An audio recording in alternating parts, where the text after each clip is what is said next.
Hey guys, welcome to my new video. In this video I'm gonna show how to create this animation with using After Effects. Let's get started. So guys, first of all, let's create new background layer with solid. Right click, new and solid layer. Add name background, click OK. And go to Effects, press search Effect Gradient Ramp. Choose Gradient Ramp, use for background layer. And go to Start Color. Let's choose color dark blue. Click OK. And go to End Color. Choose color like this. And click OK. So in this time we can see some quality problems here. Let's go to ramp scatter. Right here 200. Okay, here we go. Let's lock layer.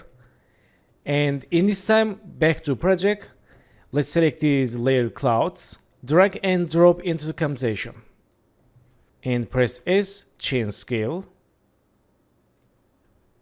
And select this first cloud. Let's move to here. And cloud 3, move to like this.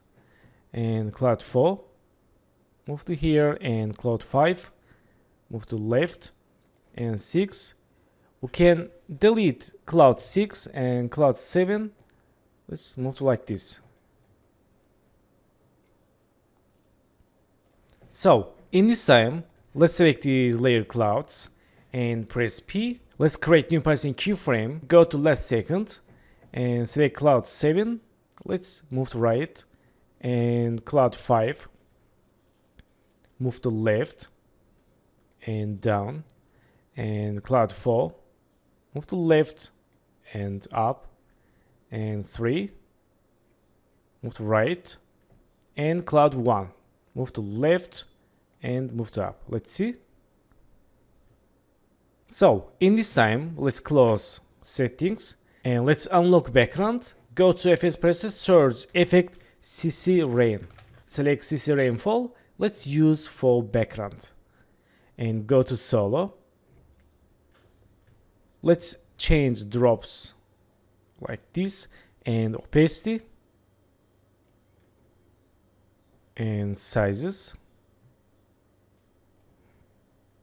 and scene deep and wind. Let's see. Okay, that's good. So also we can change spread here for more realistic. Again, drops, change drops. Nice. And let's unsolo layer. Okay, so in this time, let's change color of clouds. Go to Effects, press search Effect Fill and choose Fill, use first cloud. And go to color and let's choose dark blue. Okay, let's copy fill and select other layers. Ctrl V for paste. And select this layer 2. Let's go to color fill, change a little bit like this. And cloud 3, go to fill and change to more dark. And cloud 4, go to color and change to more white. And color 5, change to more dark like this. Okay, so let's preview animation. Nice, very good. So guys, thank you for watching my video and don't forget to subscribe to the channel, like video, leave comments and have a good days. Good luck.